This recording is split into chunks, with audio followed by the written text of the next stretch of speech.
First of all, I'd like to give my sincerest apologies to Razvan. Razvan, I know you will never watch this, but I am sorry for assuming that you should have been cast on F-Boy Island and not this show. From what we see now, you are a sensitive being who just wants to be loved, and now here you are crying in Dracula's hometown after being dumped by one of the most unenthusiastic women to appear on 90 Day. So with that being said, let's start off at the scary Romanian restaurant, huh? It looks scary. It's very old. Can you imagine traveling with someone like this?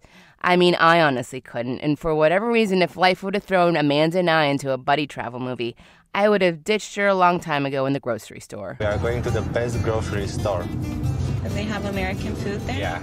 Everything is scary, weird, annoying. Ugh.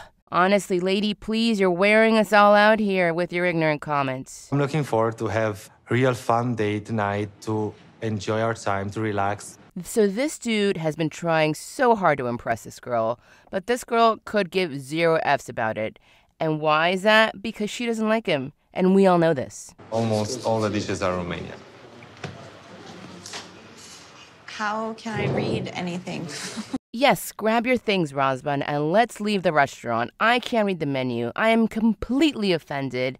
I'm here in a foreign country, and this menu is not in English. How dare they? How will I know if they have non-GMO chicken fingers on the menu? Ugh. And Razvan, like usual, takes the dumb word vomit with stride. I can tell you, it's called After the Battle, One Has Escaped. Okay, I gotta say, Razvan has crawled into my heart like plaque buildup with his jokes. Yeah. By the way, these dishes are totally drool emoji guy for me. Can anyone else relate? So Razvan and her start talking about meeting the parents who live in Croatia. Amanda can be difficult sometimes, and I don't want her to be like that with my parents. And yes, Razvan, you are right with this clear, concise observation for once. They didn't like my ex-wife, and it really affected our relationship. So he mentions to Amanda that he has always wanted to move to America. If you would have told me that in the beginning, I would have been like, well, that's kind of a red flag. That's a little strange. And sure, we can say it's a red flag. It's not about America, it's about you. But Amanda took that flag, ran with it, mounted it on the pole, flew it high, and saluted it all in one sitting. To be cautious, I have to ask these questions, and I have to truly know your intentions. To me, this was her excuse to get out of town. So it's the next day, and Amanda still has Razvan's American dream on her mind. So I am very much still processing him keeping his dream about always wanting to come to America from me. And he tries to reassure that he loves her and not trying to use her for that American golden ticket. I have bad intentions with you, and I love you. I don't care about America. And Amanda, being Amanda, gave us the most Amanda answer, which is... Okay, thank you. Saying that you're okay and truly not meaning it. Don't say okay. I'm fine.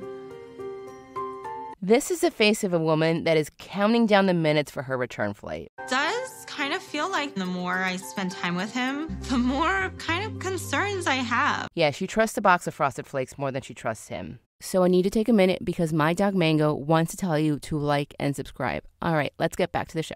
So they end up going to his friend's pool party. And his friend's bathing suit looks like she stole the bonnets off the Little House of the Prairie cast and turned him into a bathing suit. It's Amanda. Hi, nice to meet you. You look great. Oh, thank you. And Amanda looks like she'd rather be sitting in Dracula's torture chair than to be at this pool party. So they start talking about meeting his parents.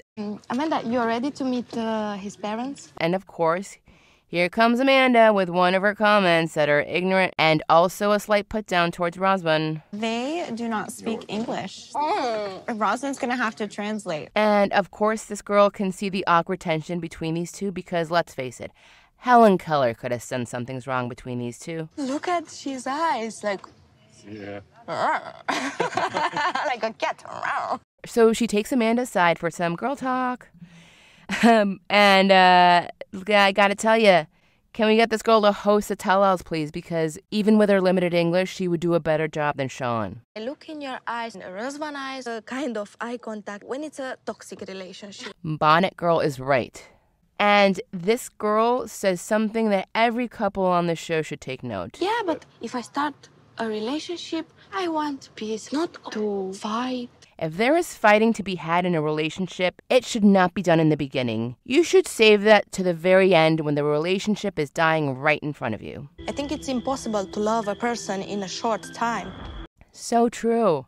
And I don't think this will be a healthy relationship, and I think it's not working.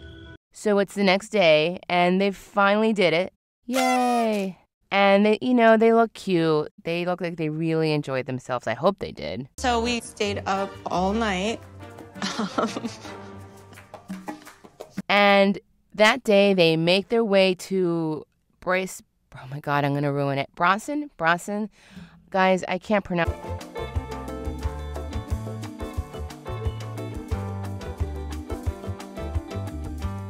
Anyways, they go there for a romantic getaway to Dracula's hometown. While touring Dracula's castle, Razvan asks Amanda when she's going to tell her kids. You will tell the kids, not they can be there. I will tell my children when I feel like they are ready. And listen, I get Amanda 100%. It's a delicate situation. Amanda wants to protect her kids and she has every right. But unfortunately, maybe you overreact a little bit about how you think they will react because you really don't know. Razvan is not understanding the gravity of her situation. Because I want some answers. I don't know. We'll have to see. But hey, unpopular opinion. I also get where Razvan is coming from. He's not doing it the right way, but he's just tired of running into walls with her, and he just wants answers about the relationship, and I can completely understand that. So it's the next day, and Razvan and her had a fight. So Razvan and I had a fight last night. I know, I hate ragging on this girl because I feel like I sound like a broken record with her, but man, her voice. Last night, I asked Razvan what his plan is when he comes to the United States. Which is understandable. He needs a plan. He got very defensive. He thought that I was telling him, you need to get a job immediately. But within that fight, she realized, and when I say realized, I mean she finally told him how she truly felt since she stepped off the plane. I think maybe he's not the type of man I am looking for. And can we talk about how this chick looks relieved for the first time? I don't think I've seen her smile like that since the first episode. It took 11 episodes for this girl to look like she doesn't have a stick up her tush. She actually looks genuinely happy here. I mean, also too, with me, I feel like, I don't know, did I get into a relationship too quickly? So yeah, great. You finally came to the realization that you should have realized way before any of this happened. So then we go to Razvan, and Razvan tells us that she compared him to Jason. Compare me with Jason. She told me Jason will provide her if she wants something. Ouch. I mean, that's bad. That's really hurtful. Jason will go and give her to her. That makes me feel very hurtful. And he seems super destroyed about the whole thing. I didn't want to say to myself that I fall in love after so much time and it's not right. But he came to a few realizations himself, which is... I feel like, I don't know, is something wrong with me? In the right relationship, you're not feeling this, that it's something wrong with you. I'm sure a lot of us here can relate to that statement, right? And Razvan, I'm sure your DMs are going to be overflowing with new girls, and I'm sure there's a diamond in that pile of garbage. You'll find someone new. And hopefully this is the end for these two because this is just way too much. And Amanda, I hope you find a terrific psychologist because you should be nowhere near any dating rep. And with that being said, thank you so much for supporting my little channel. I'm just over the moon by how far it's gotten in such little time. It's thanks to you guys. You guys come back to hear me screech about these idiots, and I greatly appreciate it. Let's talk in the comments like we always do. Like, comment, share, subscribe, all that jazz. And thank you again, and bye.